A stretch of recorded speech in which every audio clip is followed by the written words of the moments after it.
시간 하나님 앞에 찬양으로 영광을 돌리는 귀한 믿음의 시간 되었으면 합니다. 우리 모든 이름 위에 뛰어난 이름, 우리 함께 찬양하겠습니다. 모든 이름 위에 뛰어난 이름, 예수는 주, 예수는 주. 모두 무릎 꿇고 경배를 드리세. 예수는 만유의 주님, 예수는 주, 예수는 주.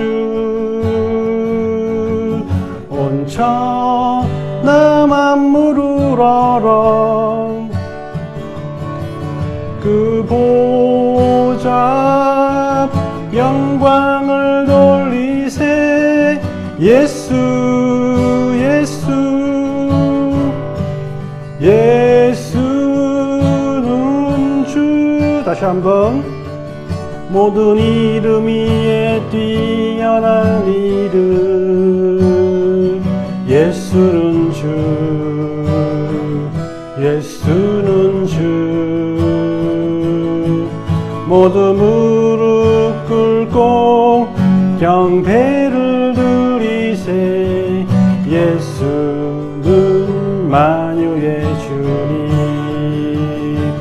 예수는 주, 예수는 주. 온 천하 만물을 알아, 온 천하 만물을 알아 그 보좌 영광을 돌리세. 예수, 예수, 예수는 주, 예수는 주, 예수는 주, 예수는 주. 온 천하 만물을 알아 그 보좌 영광을 돌리세. 예수, 예수, 예수는 주. 아멘. 우리 함께 오직 예수뿐이네 찬양하면서 우리의 신앙 고백을 하나님께 드리겠습니다.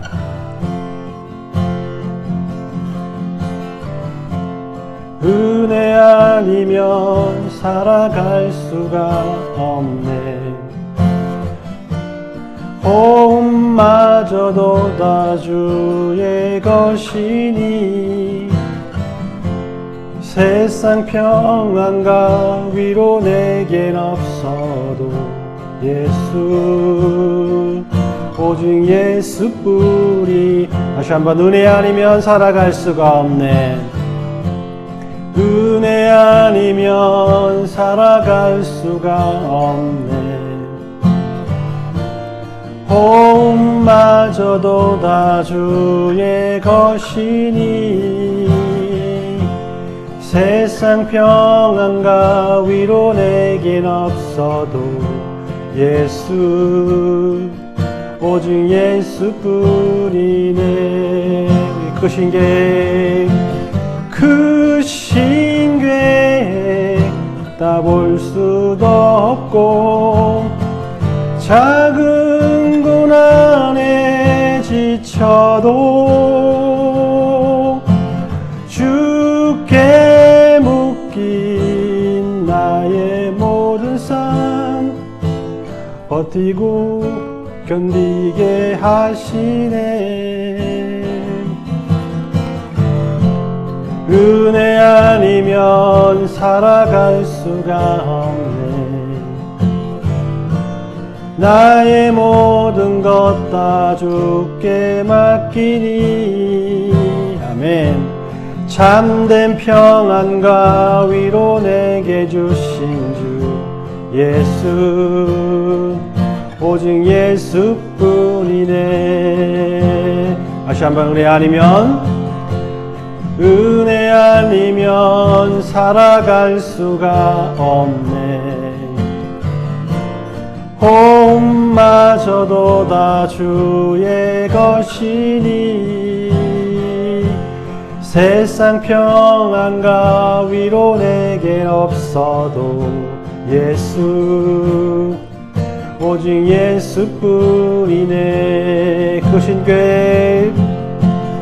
그 신계획 다 볼 수도 없고 작은 고난에 지쳐도 주께 묶인 나의 모든 삶 버티고 견디게 하시네. 아멘. 은혜 아니면 살아갈 수가 없네. 나의 모든 것 다 주께 맡기니 참된 평안과 위로 내게 주신 주 예수, 오직 예수뿐이네. 참된 평안과 위로 내게 주시는 참된 평안과 위로 내게 주신 주 예수, 오직 예수뿐이네. 예수, 오직 예수뿐이네. 예수, 오직 예수뿐. 다시 한번 예수, 오직 예수뿐이네. 예수, 오직 예수뿐이네. 아멘.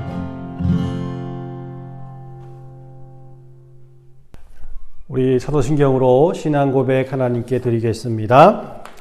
전능하사 천지를 만드신 하나님 아버지를 내가 믿사오며 그 외아들 우리 주 예수 그리스도를 믿사오니 이는 성령으로 잉태하사 동정녀 마리아에게 나시고 본디오 빌라도에게 고난을 받으사 십자가에 못 박혀 죽으시고 장사한 지 사흘 만에 죽은 자 가운데서 다시 살아나시며 하늘에 오르사 전능하신 하나님 우편에 앉아 계시다가 저리로서 산자와 죽은 자를 심판하러 오시리라. 성령을 믿사오며 거룩한 공예와 성도가 서로 교통하는 것과 죄를 사하여 주시는 것과 몸이 다시 사는 것과 영원히 사는 것을 믿사옵나이다. 아멘. 오늘 우리에게 주시는 하나님의 말씀은 갈라디아서 1장 6절에서 10절까지 말씀입니다. 갈라디아서 1장 6에서 10절까지 말씀 우리 함께 읽도록 하겠습니다. 그리스도의 은혜로 너희를 부르신 이를 이같이 속히 떠나 다른 복음을 따르는 것을 내가 이상하게 여기노라. 다른 복음은 없나니 다만 어떤 사람들이 너희를 교란하여 그리스도의 복음을 변하게 하려 함이라. 그러나 우리나 혹은 하늘로부터 온 천사라도 우리가 너희에게 전한 복음 외에 다른 복음을 전하면 저주를 받을지어다. 우리가 전에 말하였거니와 내가 지금 다시 말하노니 만일 누구든지 너희가 받은 것 외에 다른 복음을 전하면 저주를 받을지어다. 이제 내가 사람들에게 좋게 하랴 하나님께 좋게 하랴 사람들에게 기쁨을 구하랴 내가 지금까지 사람의 기쁨을 구하였다면 그리스도의 종이 아니니라. 아멘. 바울은 갈라디아에 있는 성도들에게 간단한 인사말을 전한 후에 단도직입적으로 본론으로 들어가게 됩니다. 바울이 이 편지를 쓰게 된 이유는 간단합니다. 이 갈라디아 사람들이 바울이 전한 것 외에 다른 복음을 따른다라는 것이죠. 다른 복음이라는 것은 지난주 말씀을 통해서도 들었겠지만은 유대 그리스도인들이 말하는 예수님의 십자가를 통한 구원을 믿는 것 이외에도 유대교의 율법도 지켜야 완전한 구원을 받는다라는 것입니다. 바울은 이런 가르침에 혹하고 넘어가는 갈라디아 성도들을 오늘 본문 말씀을 통해서 책망하며 본문을 시작하고 있습니다. 바울은 도대체 너희가 어떻게 해서 은혜로 너희를 부르시고 구원하신 하나님을 버리고 또 이상한 다른 복음을 따라갈 수 있느냐라고 갈라디아 성도들을 나무라고 있다는 것이죠. 오늘은 이 갈라디아 성도들을 유혹하여 복음에서 떠나게 했던 바울이 말한 다른 복음이 또한 무엇을 의미하는지에 대해서 말씀을 나누며 우리들의 구원에 대한 믿음을 확고히 하는 시간을 가지려고 합니다. 첫 번째로 다른 복음이란 그리스도의 은혜로 우리를 부르신 하나님을 떠나가는 것을 말합니다. 6절 말씀에 그리스도의 은혜로 너희를 부르신 이를 이같이 속히 떠나 다른 복음을 따르는 것을 내가 이상히 여기노라. 이 바울이 정의한 다른 복음이란 것은 이 그리스도의 은혜로 우리를 부르신 하나님을 떠나가는 것을 말합니다. 여기서 우리를 은혜로 부르셨다는 말의 이 세 가지 의미를 먼저 알아보도록 하겠습니다. 우리를 은혜로 부르셨다라는 첫 번째 의미는 우리가 하나님을 찾아간 것이 아니라 하나님께서 우리를 찾아오셨다라는 의미입니다. 즉, 하나님께서 먼저 우리를 부르셨다라는 말이죠. 그 어떤 자격도 없는 우리를 하나님께서 기꺼이 받아주셨다라는 겁니다. 하나님이 우리를 먼저 받아들이셨고 우리가 그분을 따르는 것을 의미하는 것이죠. 그러나 이 다른 종교는 다 정반대의 순서를 따르면서 사람들을 모으고 있습니다. 자신이 신에게 무언가를 바쳐야 신이 자신을 받아준다라는 것입니다. 하나님께서 이렇게 먼저 우리를 찾아오신 이유는 하나님께서 우리를 통해서 찬양받기 원하시기 때문입니다. 원래 하나님은 모든 피조물의 찬양을 받으시기에 합당한 분이십니다. 우리가 하나님을 몰라서 그렇지 만일 우리가 하나님을 한 번이라도 만나게 된다면 하루 종일 하나님을 노래하지 않고는 견딜 수가 없을 것입니다. 하나님은 그만큼 아름다우신 분이시기 때문입니다. 하나님을 한 번이라도 만나기만 한다면 우리는 다른 어떤 것도 눈에 들어오지 않을 것입니다. 그만큼 하나님은 눈부시게 아름다운 분이시고 이 세상의 어느 부분도 하나님의 지혜가 담겨있지 않는 부분이 없을 정도로 하나님은 위대하고 존귀하신 분이십니다. 그러나 이 가장 하나님께서 크게 찬양받으실 부분은 바로 하나님을 반역한 우리 인간들을 하나님께서 진정으로 사랑하셨다라는 엄청난 사랑입니다. 하나님께서 우리를 은혜로 구원하신 것은 놀라운 구원을 통해서 하나님의 이름이 세세토록 찬양받기 원하셨기 때문입니다. 만약 우리의 구원이 은혜가 아니라 우리가 당연히 받을 것이라면 우리는 이 하나님을 찬양할 필요가 없다라는 것이죠. 그러나 하나님은 아무런 대가 없이 우리와 같은 약한 자들을 이토록 사랑하신 것입니다. 그래서 만약 구원에 우리의 공로나 자랑이 조금이라도 들어간다면 그것은 하나님의 구원을 완전히 망쳐놓은 악한 짓인 것임을 우리는 분명히 알아야 합니다.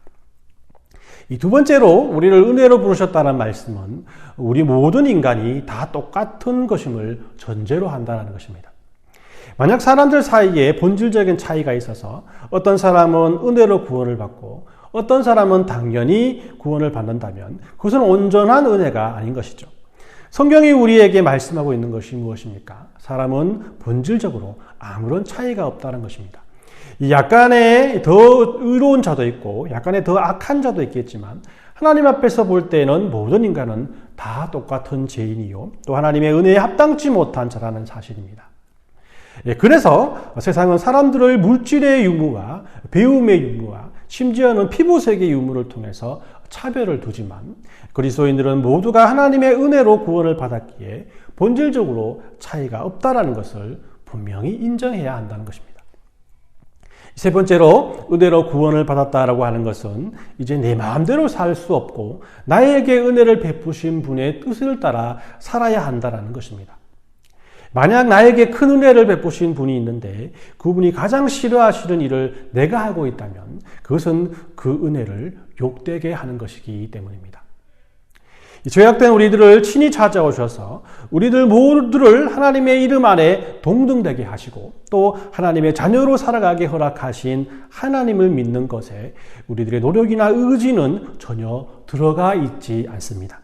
그래서 오직 하나님께서 우리에게 주시는 이 은혜를 인정하지 못하고 또 다른 구원의 방법을 찾으러 하나님의 은혜를 떠나는 어리석은 삶을 본문은 다른 복음이라고 말씀하고 있다는 것입니다.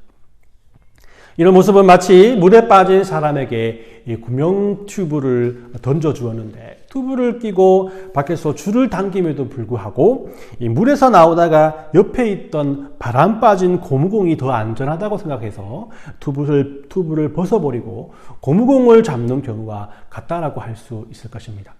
밖에서 줄을 당기는 사람들은 고무공을 잡고 점점 물속으로 빠져가는 그 사람이 이해가 가지 않을 것이고 또 이상히 여기면 안타까운 마음으로 바라볼 수밖에 없을 것입니다. 우리 주위에도 이와 같이 하나님의 은혜를 입고 신앙생활을 잘하다가 어떤 큰 어려움을 겪거나 시험을 만나서 교회를 떠나 다른 종교로 믿음의 생활을 옮기는 경우를 많이 보게 됩니다. 우리는 눈과 귀가 막혀서 듣지 못하고 보지 못하는 이런 분들을 보면서 거기 가서 얼마나 잘 되나 보자라는 식으로 비아냥거리기보다는 그 영혼에 대한 안타까움을 가져야 합니다. 그리고 무엇이 그들을 하나님의 은혜에서 떠나게 했는지에 대해서 살펴보고 또 그들이 다시금 하나님께로 돌아오기를 간절히 기도해야 합니다. 바로 이렇게 갈라디아 사람들을 하나님의 은혜에서 떠나게 해서 멸망의 길로 인도하는 모든 요소들을 다른 복음이라고 정의하고 있습니다. 두 번째로 다른 복음이란 성경이 말씀하시는 복음에 무언가를 더하는 것을 말하는 것입니다. 이 갈라디아 지방에 찾아온 다른 복음이라고 한 것은 구체적으로 앞에서 말씀드린 것처럼 유대교를 말합니다. 이 갈라디아 성도들이 유대인들의 가르침을 비판 없이 받아들인 가장 큰 이유는 그들이 구약의 율법과 유대교를 구별할 수 없었기 때문입니다. 율법은 하나님께서 이스라엘 백성들에게 하나님의 도리로 지켜야 할 법을 선포하신 것입니다. 이것은 하나님께서 그의 백성들에게 요구하시는 최소한의 기준을 말합니다. 그러나 하나님께서 이스라엘 백성들이 이 율법을 모두 완전히 지킬 수 있을 것이라 생각해서 이 율법을 주신 것이 아닙니다. 이스라엘 백성들은 완전한 율법의 말씀을 다 지킬 수가 없었습니다. 그들은 늘 실수하고 하나님의 뜻을 거역했습니다. 그래서 그들은 어떻게 합니까? 유대인들은 하나님의 율법을 완전히 지키지 못하는 자신들을 보며 자신이 얼마나 연약하고 죄악된 자들인가를 깨닫고 항상 하나님께 은혜를 구하며 살았습니다. 다시 말해서 율법은 유대인들에게 하나님께 대한 믿음을 불러일으키는 역할을 했다라는 것입니다. 이 구약시대의 성도들은 율법을 지킴으로써 구원을 얻는 것이 아니라 또 율법을 통해서 자신들의 죄악성을 깨닫고 더욱더 하나님을 의지하는 믿음으로 구원을 얻는다는 사실을 분명히 알고 있었던 것입니다. 따라서 구약의 성도들도 구원을 받는 것은 믿음이요 하나님의 은혜였습니다.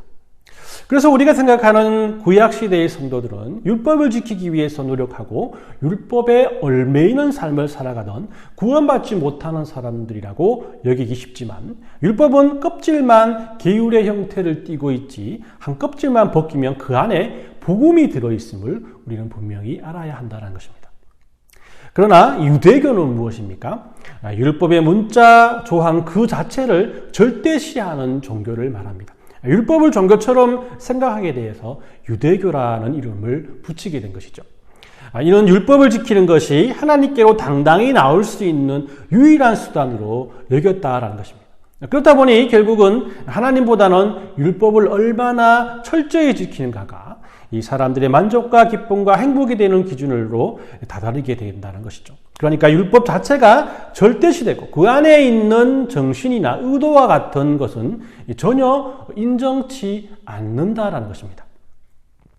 이렇게 유대인들이 율법을 종교처럼 여긴 것은 바벨론 포로 후부터였다라고 성경은 말합니다.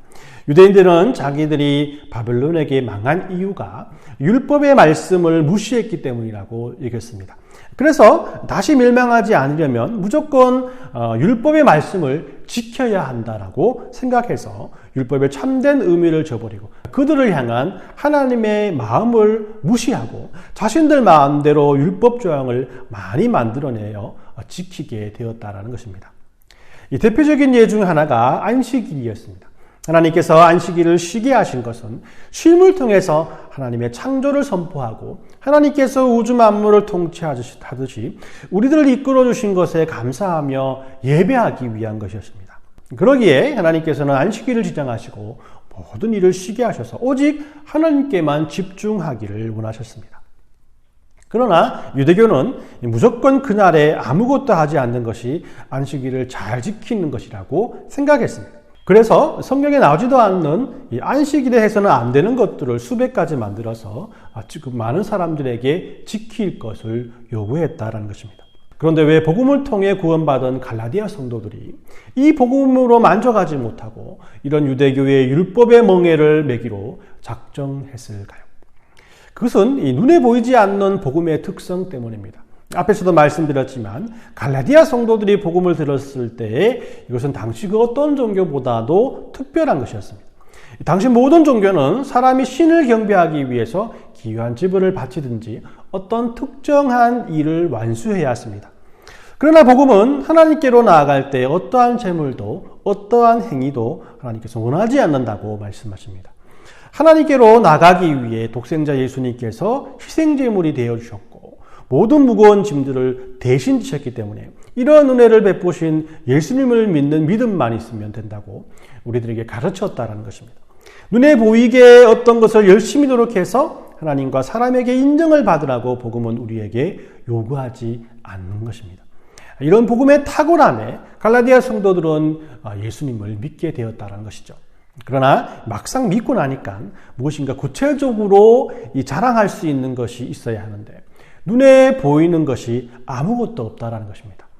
사람들은 이것만으로 만족하지 않았습니다. 좀 더 확실한 구원의 증표를 찾고 싶어 했습니다. 그러다 보니 예수님을 믿지만 할례도 받고 복음도 믿지만 유대교의 율법도 지키는 것이 무언가 있음직하고 마음도 든든합니다. 자신이 예수님의 십자가를 믿는 믿음이 좀 부족하다면 유대교의 행위를 통해서라도 구원을 얻을 수 있으니까 더욱더 편리해 보인다는 것입니다.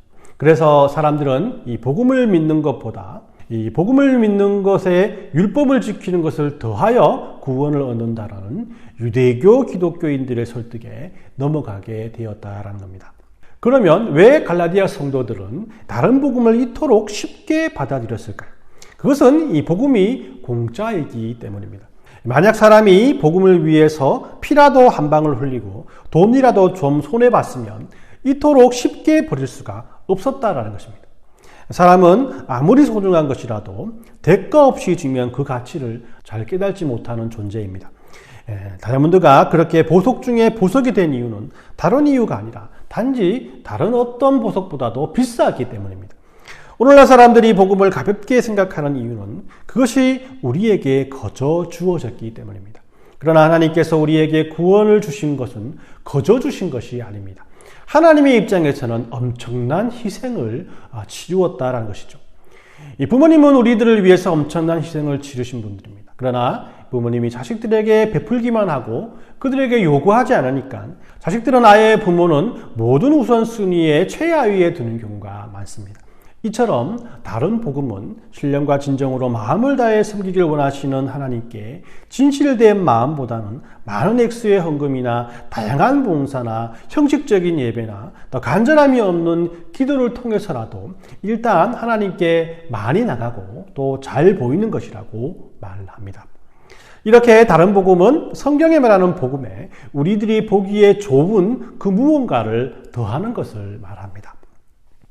세 번째로 다른 복음은 정죄를 부른다라는 것입니다. 바울은 이렇게 복음의 본질을 흐리게 하는 다른 복음은 저주라는 정죄를 받는다라고 분명히 말씀하고 있습니다. 바울은 7절 말씀을 통해 다른 복음은 없다라고 선포합니다. 이 말은 무슨 뜻입니까? 복음은 오직 하나라는 말이죠. 유대인들을 위한 복음이 따로 있고 이방인들을 위한 복음이 따로 있고 바울을 위한 복음이 따로 있고 또 사도들의 복음이 따로 있다는 것이 아니라는 것이죠.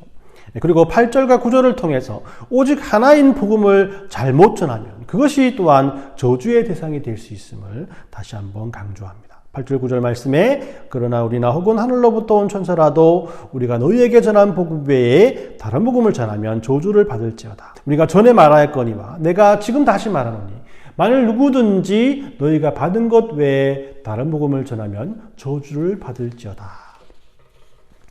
이 말씀은 바울이 갈라디아 성도들에게 전한 말씀은 예수님께서 그들에게 주신 것이기 때문에 만일 거기에 다른 내용이 들어가게 되면 그것은 바로 저주의 대상이 될 것이라는 말씀입니다. 여기에서 저주를 받는다는 것은 단순한 충고가 아니라 이 세상과 우주 만물의 이치를 거스릴 때 받게 되는 상상하지도 못할 재앙을 의미합니다. 다르게 말하면 건물을 지을 때도 설계도에 적힌 대로 지으면 완전한 건물이 완성될 텐데 짓는 사람이 자기 마음대로 무언가를 추가하거나 빼버린다면 저주와 같이 끔찍한 사고가 일어나는 것은 당연한 일이라 할 것입니다. 마찬가지로 구원이 오직 하나님의 은혜로 우리에게 주어진다는 진리에 다른 무언가를 추가한다면 하나님을 거스르는 것이요 진리를 거스르는 것이요 마치 이 설계도대로 짓지 아니한 건물처럼 무너질 수밖에 없는 저주를 받을 수 있다는 것입니다. 우리의 신앙생활에는 융통성이 있어야 합니다. 허용되는 부분이 있고 그렇지 못한 부분이 있다는 것이죠. 바울은 이방신의 제사에 썼던 이 고기를 먹는 문제에 대해서 신앙이 약한 자들 앞에서는 그들을 위해서라도 먹을 것이라 라고 말했습니다. 양심에 따라서 슬기롭게 행동하면 된다라는 것입니다. 그러나 바울은 구원에 대해서는 절대로 양보할 수 없음을 말합니다. 왜냐하면 예수님의 십자가를 인정하지 않는 자는 구원을 받을 수 없기 때문이고 또 예수님을 통한 구원은 바꿀 수 없고 또 침해되어서는 안 되는 진리이기 때문입니다. 바울은 마지막으로 갈라디아 성도들에게 이런 질문을 하며 본문을 끝내고 있습니다. 10절 말씀에 이제 내가 사람에게 좋게 하랴 하나님께 좋게 하랴 사람에게 기쁨을 구하랴 내가 지금까지 사람의 기쁨을 구하였다면 그리스도의 종이 아닌가. 바울은 이렇게 자신은 갈라디아 사람들의 마음을 흡족하기 위해서 사역을 하는 것이 아니라 하나님께 기쁨을 드리기 위해서 그들을 꾸짖는 말을 하면서까지 사역을 했고 또한 앞으로도 그렇게 하겠다라고 각오하고 있습니다. 말씀을 정리합니다. 오늘 읽은 본문은 우리들에게 갈라디아 성도들이 복음을 통해 구원을 받고 또 믿음의 삶을 살다가 율법적인 삶을 추가로 살아야만 완벽한 구원을 받는다라는 유대인들의 유혹에 넘어간 안타까운 사실을 지적하고 있습니다. 바울은 갈라디아 성도들을 유혹한 유대인의 가르침을 다른 복음이라고 특정지어서 말했습니다. 다른 복음은 예수님의 은혜에서 떠나는 것입니다. 복음에 무언가를 더하는 것입니다. 하나님의 정죄를 부르는 것을 의미합니다. 다른 복음은 없습니다. 예수님의 십자가와 보혈의 피 그리고 독생자를 우리들을 위해서 아낌없이 이 땅에 보내신 하나님의 사랑으로 우리는 구원을 받습니다. 구원은 이렇게 우리들의 어떠한 노력과 의로운 행위도 요구하지 않습니다. 그렇기 때문에 우리들은 바울의 충고를 통해서 우리의 삶 가운데서 다른 복음과 같은 어리석은 요소들이 우리들의 신앙생활을 장식하고 있지는 않은지 항상 깨어서 살펴봐야 합니다. 이번 한 주간은 이렇게 하나님 앞에 엎드려져서 다른 복음은 없다라는 바울의 목소리를 되뇌이면서 모든 일이 하나님의 은혜임을 고백하며 살아가는 성도들이 되시길 예수님의 이름으로 축원합니다. 우리 함께 기도하겠습니다. 첫 번째로 그렇습니다. 하나님, 우리는 다른 복음이 판을 치는 이 세상에 살아가고 있습니다. 이렇게 믿어야 구원을 받고 또 저렇게 믿어야 복을 받는다고 우리들을 유혹하고 있습니다. 그러나 바울처럼 다른 복음은 없음을 담대하게 고백하길 원합니다. 오직 하나님의 은혜 없이는 참된 예수님의 십자가의 보혈의 피를 깨닫지 못함을 다시 한번 하나님 앞에 고백하오니 이런 은혜의 참된 복음을 깨닫고 살아가는 귀한 지혜를 우리에게 더해 주시옵소서라고 우리 함께 기도합시다. 두 번째로 다음 주부터 시작될 제자 훈련을 통해 많은 은혜 받기를 원합니다. 참여하는 모든 성도들에게 이 훈련 과정을 사모하는 마음을 더해달라고 또 은혜 받을 수 있는 마음밭을 준비하게 해달라고 우리 함께 기도해 주시길 바랍니다. 또 세 번째로 여러분들의 막힌 문제와 이 기도 제목을 위해서 이 시간 함께 기도하고 제가 마친 기도하도록 하겠습니다. 우리 함께 한 목소리로 기도합니다. 하나님 그렇습니다.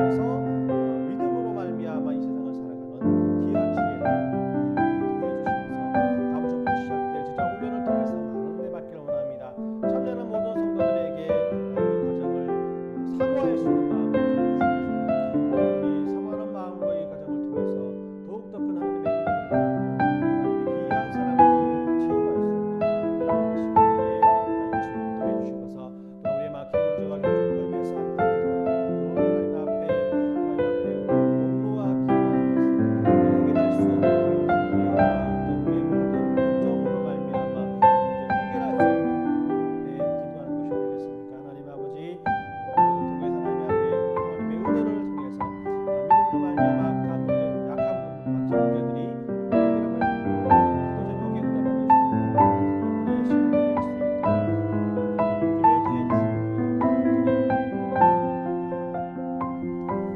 있도록 우리 함께 기도하겠습니다. 하나님, 그렇습니다. 우리들은 연약하고 부족하여서 세상의 유혹과 이생의 자랑과 욕심 때문에 한량없는 은혜로 우리를 구원하신 하나님의 은혜를 알지 못하고 살아갈 때가 너무나 많았습니다. 바로 없기는 우리들을 하나님의 은혜에서 멀리 떠나게 하는 다른 복음들을 우리의 삶 속에서 잘 분별할 수 있는 지혜를 더해 주셔서 큰 용기를 가지고 다른 복음은 없다라고 담대히 세상을 향해 선포할 수 있도록 우리들의 몸과 마음을 지켜주시옵소서. 이런 은혜로 사는 믿음의 성도들이 오늘도 하나님께서 주신 귀한 감사의 제목들을 위해 귀한 물질을 하나님 앞에 올려드렸습니다. 아이들의 마음과 정성을 하나님 홀로 영광 받으시옵고 드린 모든 마음 가운데 하나님 더 사랑하고 섬기기에 부족함이 없는 마음을 더하시고 이를 위해 물질과 건강과 모든 하는 일들에 풍성하게 해주셔서 하나님의 소물을 삶을 통해 세상에 전하는 귀한 믿음의 삶을 살아갈 수 있도록 축복해 주시옵소서. 다음 주부터 제자 훈련이 시작됩니다. 기도로 준비하게 하시고 이 과정을 통해 하나님께서 주시는 귀한 은혜를 누리게 하시고 주신 은혜로 이 세상을 살아가는 큰 힘과 용기를 더해 주시옵소서. 모든 것을 하나님께 의탁드리오며 걸어가신 예수님의 이름으로 기도 올리옵나이다. 아멘. 축도하겠습니다. 지금은 우리 주 예수 그리스도의 은혜와 하나님 아버지의 사랑하심과 성령의 교통하심이 오직 하나님의 은혜로 구원받았다라는 귀한 믿음으로 살아가기를 원하는 모든 성도들의 머리 위에와 자녀와 가정과 직장 가운데 또 우리 주 안의 교회를 위해 물심양면으로 또 기도로 돕는 모든 믿음의 지체들 머리 위에 지금으로부터 영원까지 함께 있을지어다. 아멘.